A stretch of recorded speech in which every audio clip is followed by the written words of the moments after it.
সন্দীপদার x একটা দারুণ কৌশল অবলম্বন করেছে বন্ধুরা, বলতেই পারো একটা নতুন ফন্দি ফিকির এঁটেছে। যেই ফন্দি ফিকিরে যদি সে একবার সাকসেস হতে পারে তাহলে তাকে কে আর দেখে। তো ভুলেও যেন এই ফন্দি ফিকিরে সন্দীপ দানা ঝাঁপ দিয়ে দেয়। তো সেই ফন্দি ফিকিরটা আগে তোমাদের সামনে একটু বলি। সে এমন কিছু একটা কৌশল অবলম্বন করতে চলেছে যে কৌশল অবলম্বন করে সে হয়তো দ্বিতীয়বার এই বাতকুল্লায় ঢোকার এন্ট্রিটা পায়, বা যেই সমস্ত কেসগুলো সন্দীপদার তরফ থেকে এই বাচ্চার সন্দীপদার এক্সের দিকে এসছে সেই সমস্ত বিষয়গুলো তুলে নেওয়া হয়, বা যেই সমস্ত বিষয়গুলো অনেকটা সময় সাপেক্ষ করে দেওয়া হয়েছে সন্দীপদাদের তরফ থেকে সেই কেসগুলোকে যাতে এগিয়ে নিয়ে আসা যায় বন্ধুরা। যেরকমটা হচ্ছে 498 এর কেস, যেটার নেক্সট ডেট পড়েছে প্রায় 1.5 বছর পর। তো সেই সমস্ত বিষয়গুলো যাতে এগিয়ে নিয়ে আসা যায় সেই রকমই কিন্তু করার জন্য নতুন একটা কৌশল অবলম্বন করেছে। তো সেটা কি, সেটা তোমাদের সামনে এই ভিডিওতে পুরোটা ক্লিয়ার করে বলবো। তো সবাইকে বলবো পুরো ভিডিওটা নো স্কিপ করে দেখার জন্য। তো হ্যালো গাইজ বন্ধুরা, তোমরা কেমন আছো? আশা করছি খুব ভালো আছো, আর আমি খুব ভালো আছি। পাইলস ফ্যামিলিতে নতুন একটা ভিডিওই তোমাদেরকে অনেক অনেক স্বাগত জানাচ্ছি। প্রচন্ড গরম পড়েছে, সবাই কিন্তু খুব সাবধানে থেকো। আর আমিও যথারীতি পাখা একদম আস্তে করে ভিডিও বানাচ্ছি, ঘেমে যাচ্ছি। তো যাই হোক, যেই কথাটা প্রথমেই বলবো, মানে ভিডিওর মেন প্রসঙ্গে যার আগে যেই কথাটা বলতে চাই, এই সন্দীপদার এক্সের কালকের ভিডিও দুপুরবেলা থেকে শুরু হলো, কিন্তু কেন? দেখো, এই তো আমাদেরও গরম লাগছে, পাখা একদম আস্তে করে দিয়ে তোমাদের সামনে ভিডিও দিচ্ছি, আবার সাথে সাথে কিন্তু একটা ডেলি ব্লগও শুট করছি, রিলসও কোনো সময় তৈরি করছি। তাহলে সেখানে আমাদের গরম করছে না, অথচ তার এতটাই গরম করছে যে কিনা এত বড় একজন ব্লগার, হ্যাঁ, যার টাকায় অনেক কটা কি বলবো সংসার চলছে, যার টাকায় অনেক কটা সংসার বলতে এখানে তার বাবার বাড়ির সংসার প্লাস এস সরকারের সংসার প্লাস তার নিজের সংসার চলছে, যে কেসগুলো চালাচ্ছে সেইগুলো, বা নিজের যে টুকটাক আশা মেটাচ্ছে, জীবনের যে সমস্ত ছোট ছোট আশা আছে, যেমন আইসক্রিম খাওয়া, এই যে সমস্ত আশাগুলো মেটাচ্ছে, তার জন্য তার প্রতিদিনের ভিডিও দেওয়াটা কিন্তু একটা তার ডেলি রুটিনের মধ্যে কিন্তু কাজের মধ্যে পড়ে। কিন্তু সে সেটা কি কখনো করে না। প্রচন্ড গরম, তাই সে দুপুর থেকে ভিডিও শুট করলো। প্রচন্ড গরম দুপুরবেলা অবধি রইলো, দুপুরের পর কি ওখানে বরফ পড়তে আরম্ভ করলো যে ভিডিওটা শুট করা আরম্ভ করে দিল? নাকি বন্ধুরা দুপুর অবধি তাদের বাড়িতে কেউ একজন এসেছিল, বা সে কোথাও একটা গেছিল যেই কারণে আমাদের সামনে ভিডিও শুট করতে পারলো না? কারণ এরকম কিন্তু কোনো ডেলি ব্লগারকে তোমরা দেখতে পারবে না যে বাড়িতে বসে আছে অথচ গরমের জন্য সকাল থেকে ভিডিও শুট করছে না, দুপুর থেকে ভিডিও শুট করছে। কোনো না কোনো কারণ ছাড়া ও কিন্তু দুপুর থেকে ভিডিও শুট করেনি। যেমন দেখেছো তোমরা, ভোর 4টায় উঠেছে বলে ভোর 4টায় কিন্তু ভিডিও শুরু করেছে। তার মানে এর পিছনে তো কোনো না কোনো একটা কারণ আছে। এবার কারণটা কি আশা করছি বুঝতেই পারছো। এই যে ঘন ঘন এস সরকারের তাদের বাড়িতে আনাগোনা, এটা কি তোমরা খুব ভালোভাবে নিচ্ছ? না, এটা আরও একটা ঘোটালাপর বিষয় হতে চলেছে, যার জন্য কিন্তু এই বিষয়গুলো এতটা বাড়াবাড়ি করে সবাইকার সামনে না দেখিয়েও দেখাবার মতো ভান করা হচ্ছে। তো তারপর যথারীতি দুপুরবেলা ভিডিও শুরু করি। প্রথমে যেই কথাটা বললো যে পাখার হাওয়া খাইতে মজা, ফ্রি ফন্ডে নাকি পাখার হাওয়া খাচ্ছে। ভাই কে ফ্রি ফন্ডে পাখার হাওয়া খায়?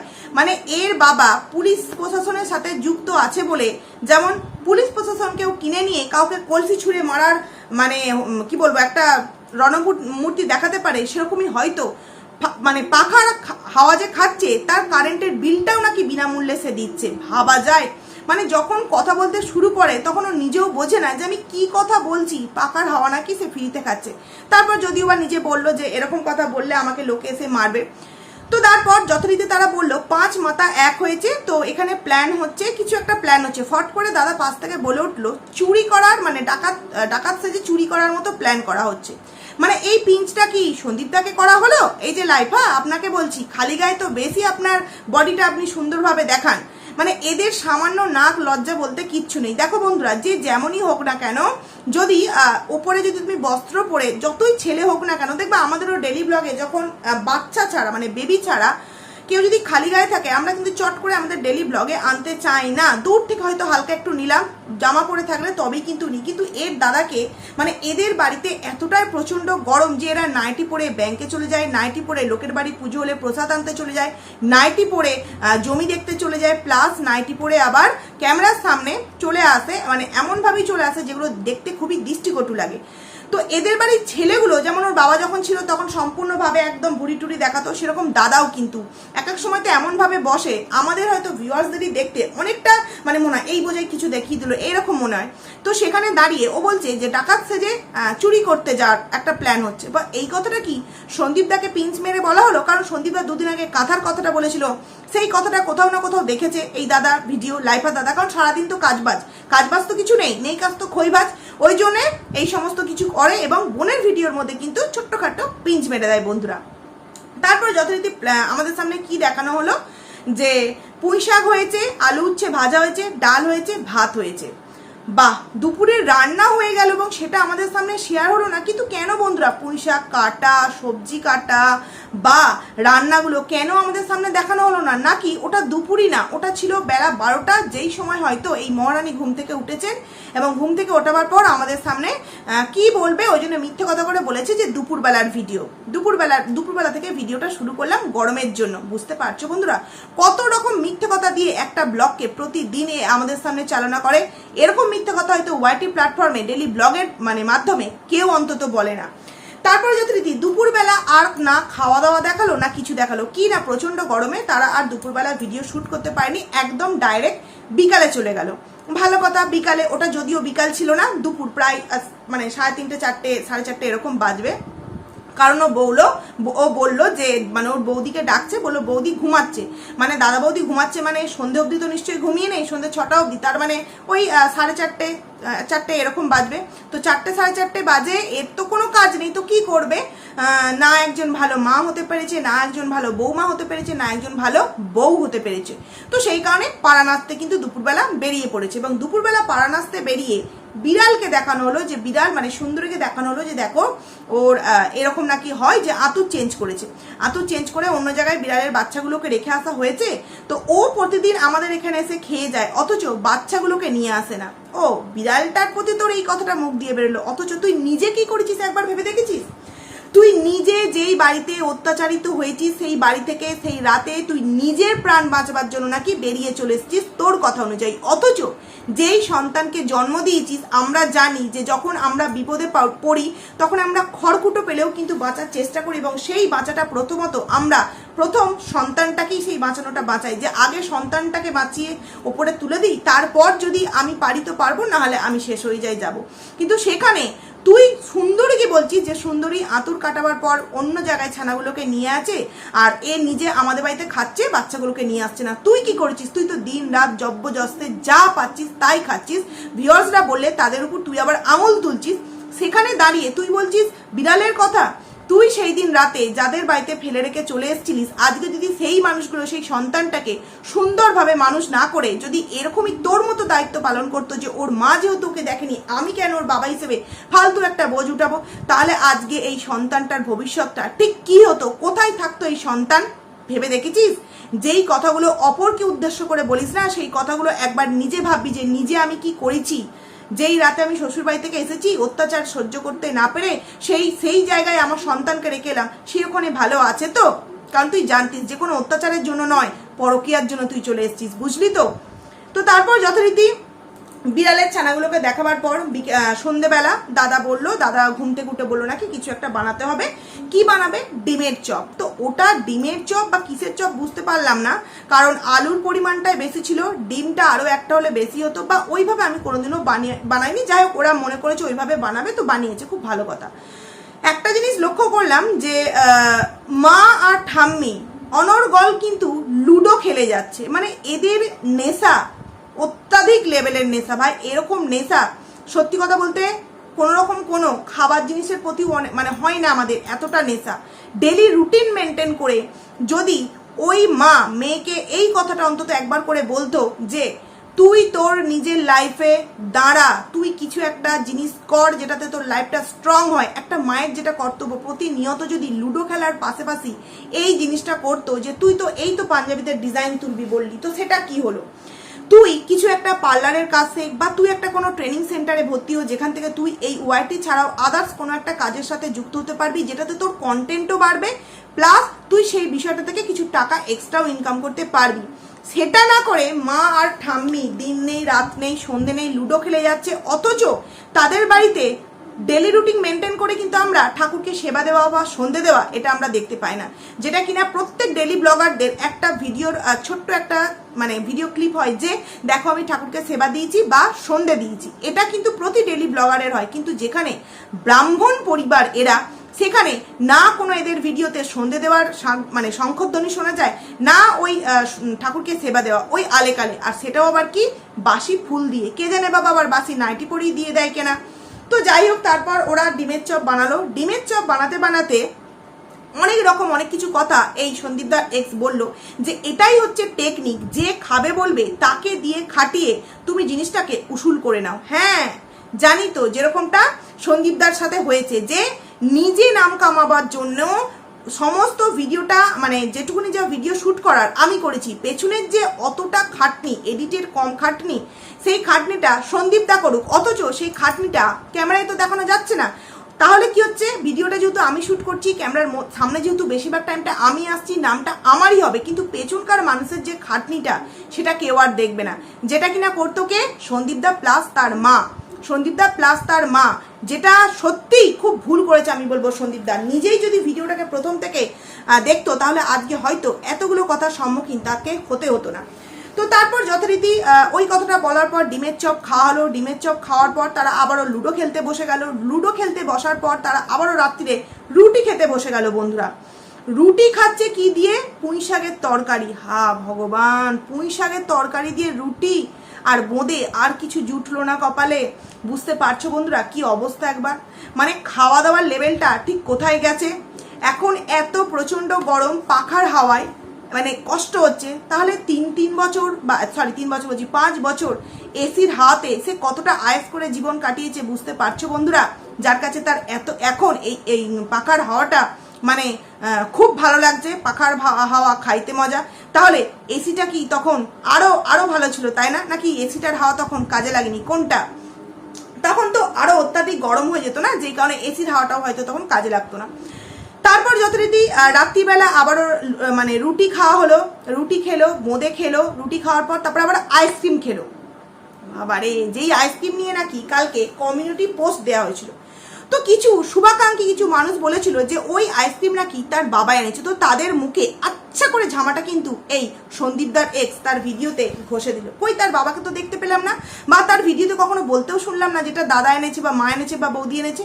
তাহলে দাদা, মা, বৌদি, বাবা বা নিজে যদি কিনে না নিয়ে এসে থাকে, তাহলে কে এসেছিল? বন্ধুরা, ওই আইসক্রিমটা সকালবেলা এস সরকার টুকি করে তাদের বাড়িতে এসে দেখা করে দুপুরবেলাটা কাটিয়ে, কারণ ওই যে দুপুরবেলার খাওয়াটাও দেখায়নি, কাটিয়ে ওই আইসক্রিমটা কিন্তু দিয়ে গেছে, এবং ওই আইসক্রিমের কমিউনিটি পোস্টটা আমরা রাত্রে দেখতে পেয়েছি, এবং সেটা স্পেশাল মানুষকে, বুঝতেই পারছো, এস সরকার।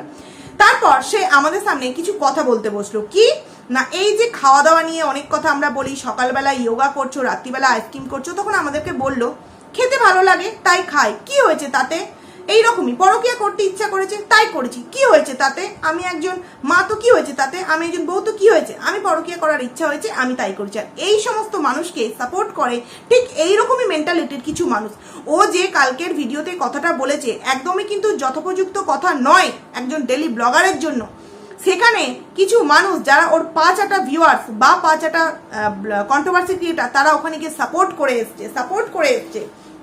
তারা একবারও বলেনি যে না তুমি এটা ভুল কথা বলছো, যে তুমি তোমার যেটা মন চাইবে তুমি সেটা করতে পারবে, কারণ তুমি তোমার নিত্য দিনের ঘটনা, জীবন কাহিনী একটা সোশ্যাল প্ল্যাটফর্মে তুমি তুলে ধরছো, এটা কিন্তু ঠিক না। তো সেখান থেকে দাঁড়িয়ে সে এরকমটা তো বললো। তারপর সে আরও একটা কথা বললো যে অনেকেই বলছে দাদা বৌদির সংসারে আমি কাবাব মে হাড্ডি হচ্ছি। তো আমি কেন প্রথমে কথাটা তোমাদের সামনে বললাম যে ও নতুন একটা কৌশল অবলম্বন করেছে, যাতে করে ও আবারও সন্দীপদার বাড়ি ফিরে যেতে পারে, বা যে কেসগুলো অনেকটা ডেট বা অনেকটা সময় সাপেক্ষ নেওয়া হয়েছে সন্দীপদার তরফ থেকে, সেগুলোকে এগিয়ে নিয়ে আসা যায়। ও কথাটা কিভাবে ঘোরালো দেখো বন্ধুরা। ও বললো যে দাদা বৌদির সংসারে আমি কাবাব মে হাড্ডি হচ্ছে, এরকম অনেকেই বলছে, কিন্তু সত্যি কি এটাকে কাবাব মে হাড্ডি হওয়া বলে? কারণ আমরা ছোট্ট একটা ঘুরতে গেছি, হ্যাঁ এটা যদি দাদা বৌদি হানিমুনে যেত, সেখানে গিয়ে যদি আমি তাদের মাঝখানে ঢুকতাম বা মা বা ঠাম্মি কেউ ঢুকতো, সেটাকে কাবাব মে হাড্ডি বলে। তো আমি এখানে একটা কথা বলতে চাই, যত সম্ভব তোমার হানিমুনে গেছিল গোয়ায়, কার কাছে? স্পেশাল দীপ ভাই মানে রুমালির সাথে নিয়ে কিন্তু গেছিল। তাহলে রুমালি কি কাবাব মে হাড্ডি হয়েছিল? এই কথাটা ইনডাইরেক্টলি স্পেশাল দীপ ভাইকে, যে কিনা স্পেশাল দীপ ভাই বাচ্চা মেয়ে বলেছিল, তাকে ইনডাইরেক্টলি ছুঁড়ে মারা হলো? কারণ এখন দুজনকার সাথে কি ফিকশন চলছে, যেই কারণে এই কথাগুলো বলা হচ্ছে যে কাবাব মে হাড্ডি হচ্ছে। যদি হানিমুনে যাওয়া হয় সেটা কি বলা হয়? কাবাব মে হাড্ডি। তাহলে কি এর মানে হানিমুনে কাবাব মে হাড্ডি তো এই স্পেশাল দীপ ভাই হয়েছিল, কি তাকে ঠুকে কথাগুলো বলা হলো? তাহলে বন্ধুরা একটা কথা ভাবো, ও যে বলছে যে ঘুরতে গেছি, এটা আমরা পরিবারের ঘুরতে গেছি, সেখানে পরিবারের মানুষ মিলে ঘুরতে গেছি, এটাকে যদি কাবাব মে হাড্ডি না বলে, তাহলে পরিবারের মানুষ প্রচন্ড গরমের মধ্যে যদি বাড়িতে একটা এসি থাকে, সেই এসির তলায় যদি কোনো সময় বা কয়েকটা দিন যদি সেই এসির তলায় একটু সময় মানে শোয়, তাতে প্রবলেমটা কোথায় বন্ধুরা? তাতে প্রবলেমটা কোথায়? দেখবে এটা শাশুড়ির ক্ষেত্রে হচ্ছে তাই। যদি কোনো বাবার বাড়ি থেকে মা বাবা আসে, মেয়ে কিন্তু নিজেই বলবে যে মা বাবা এসির তলায় শো এসে, কারণ কি সেটা নিজের মা বাবা। অথচ শাশুড়ি বলে তাকে এক ঘরে শুতে যাওয়া যাবে না। মানে তার কথা অনুযায়ী কাবাব মে হাড্ডি হয়েছে নাকি কে? সন্দীপদার মা। কারণ ও বললো যেটা আমার সাথে হয়েছে সেটা আমি আমার দাদা বৌদির সাথে হতে দেবো না। তার মানে ও এটাই বোঝাতে চাইলো যে সন্দীপদার মা তাদের দুজনকার মাঝখানে কাবাব মে হাড্ডি হয়েছে, যেই কারণে এই সংসারটা নাকি ভেঙেছে। তাহলে এটাই আমি বলতে চাইছি যে ধরো ছেলের বা ঘরে একটা এসি আছে, প্রচন্ড গরম পড়েছে, যেই মা বাবা সন্তানকে ছোট থেকে মানুষ করেছে, তার এইটুখানিও রাইট হবে না যে তার বৌমার বা ছেলের ঘরে গিয়ে মানে কিছু দিন, যে কদিন প্রচন্ড গরম সেই কটা দিন একটু দুপুরবেলা বা রাত্রিরের কিছুটা সময় তাদের ঘরে গিয়ে শুই? কারণ দেখো, নতুন নতুন বিবাহিত জীবন এমন তো নয় একটা বেবি হয়ে গেছে, তারপরে যদি একটু আদ্রু মা বাবা তো আসতোই না, মা যদি একটু সই, তাতে প্রবলেমটা কোথায় বন্ধুরা? ভেবে দেখেছো? তো এই উদ্দেশ্যে আমি তোমাদেরকে কয়েকটা কমেন্টস পড়ে শোনাতে চাই, যে কমেন্টসগুলো সত্যিই মানে কতটা, শুধুমাত্র যে আমরা তো নয়, কন্ট্রোভার্সি ক্রিয়েটার ভিউয়ার্সরাও পর্যন্ত কতটা এই বিষয়গুলোকে নিয়ে চিন্তিত। একবার দেখো, এত কম বয়স তোমার, অথচ একটু হাঁটলি হাঁপিয়ে যাও, সিঁড়ি দিয়ে ওঠা নামা করতে কষ্ট হয় তোমার, বোঝো এসবের কারণ কি? আর কয়েক বছর পর হাঁটুর হাড় ক্ষয়ে যাবে, তখন বুঝবে একমাত্র আয়ের পথ তোমার ওয়াইটি। সেখানে টিকে থাকতে গেলে নিজেকে সুন্দর রাখতে তো হবেই। দর্শক কেন দেখবে তোমাকে? ওই যে বললো না, খেতে ভালোবাসি তো খায়, তো কি হয়েছে? আমার থেকে অনেকে মোটা আছে, তা বলে কি তারা খাচ্ছে না? তারা তো খাচ্ছে। এই যে জিনিসটা, তার জন্যই কমেন্টসটা করেছে। নিজেকে সুন্দর রাখতে হবেই। দর্শক কেন দেখবে তোমাকে? এখন যারা গৃহবধূ তারাও নিজেকে ফিট রাখার জন্য কত কিছু করছে, আর তুমি অলস এই শরীর নিয়ে ছেলের পেছনে ছুটতে পারবে তো? দেখো, এটা কিন্তু শুধু কন্ট্রোভার্সি ক্রিয়েটারদের প্রশ্ন নয়। যেই মেয়ে কোর্টের কাজের জন্য, যেই মেয়ে একটু বাজার যাওয়ার জন্য, যেই মেয়ে নিজের ভিডিওতে কন্টেন্ট বানাবার জন্য দাদা বাবা মার সাপোর্ট দরকার, সেই মেয়ে ছেলেকে এনে কিভাবে মানুষ করবে একবার ভেবে দেখো তো। আর একটা কথা মনে রেখো, ওয়াইটিতে আয় না করতে পারলে তোমার মা ও তোমাকে দেখবে না, বাড়ি থেকে তাড়িয়ে দেবে। একদম ঠিক কথা বলেছে, যে বলেছে একদম ঠিক কথা। আর একটা কমেন্ট, যেটা আমার এই কমেন্টসটা খুব সুন্দর লেগেছে, এই কমেন্টসটাই লাস্ট তোমাদের সামনে পড়ে শোনাতে চাই। তোমার লাইফস্টাইল ভালো থাকলে ভালো তো। একটা কথা সরাসরি জিজ্ঞাসা করছি তোমায়, বেবিকে আনলে না কেন? ঝগড়া যতই হোক আসার সময় ওকে নিয়ে বেরোতে হতো। কেন এলে না বলো তো? এই যে আইসক্রিম খাচ্ছ, বিশ্বাস করো এমন যদি কেউ বলে, আমায় যদি কেউ বলে ছেলেকে ছাড়া ভাতটুকুও গলা দিয়ে নাববে না। তুমি কেমন আইসক্রিম খাচ্ছ? তুমি কেমন করে আইসক্রিমটা খাচ্ছ? আমি মেনেই নিলাম ওরা খারাপ, কিন্তু সোনা বাবা আর চেহারা তোমার বাড়বেই কেন বলো তো? তুমি তো বাচ্চার পেছনে দৌড়াতেও পারো না, স্কুলও নিয়ে যাও না, কোনো কাজও সেইভাবে করো না, এরকম ভাবে ফুলেই যাবে। এই যে কমেন্টসগুলো করেছে, এগুলো তো একটাও আমরা কমেন্টস করতে যাইনি বা আমরা শিখিয়ে দিইনি, ভিউয়ার্সরাই কমেন্টসগুলো করেছে।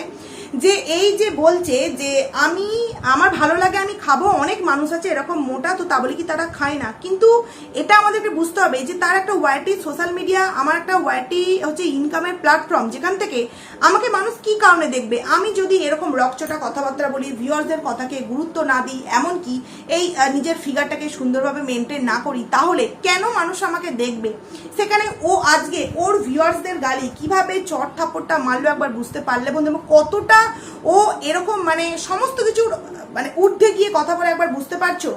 তো ওর এটাই হচ্ছে নতুন কৌশল, যে যদি মানে তার দিদিকে, সন্দীপদার দিদিকে একটু পিঞ্চ মেরে সন্দীপদার কাছে গলে গিয়ে নরম হয়ে ডিভোর্স মানে ফিরে তো যে ও কখনোই যাবে না, কারণ এ সরকার যেখানে তার বাড়িতে প্রতিনিয়ত আসছে সেখানে ফিরে যাওয়ার কোনো প্রশ্নই ওঠে না। কিন্তু হয়তো চাইছে কেসগুলো যাতে এগিয়ে নিয়ে আসা হয়, ভেতরে ভেতরে এরকম কিছু হয়তো প্ল্যান তাদের মধ্যে করা হচ্ছে বন্ধুরা। তো যাই হোক, যে দুটো কমেন্টস পড়লাম, যারা দুজন করেছে খুব ভালো কমেন্টস করেছে, আমার ভালো লাগলো তাই পড়লাম। তো চলো ভিডিওটাকে আমি এখানেই এন্ড করছি। কেমন লাগলো অবশ্যই কমেন্টস করে জানিও। আর আইসক্রিমটা কে দিয়েছে? বাবা, মানে এই সন্দীপদার এক্সের শুভাকাঙ্ক্ষীরা এই সরকারের সাথে তার বাবাকেও কি গুলিয়ে ফেলছে নাকি? যাই হোক, মুখে ভালোই জামাটা ঘষে দিয়েছে। চলো ভিডিওটাকে এখানেই এন্ড করছি। কেমন লাগলো অবশ্যই তোমরা কমেন্টস করে জানিও। তো চলো দেখা হবে নেক্সট ভিডিওতে। টাটা।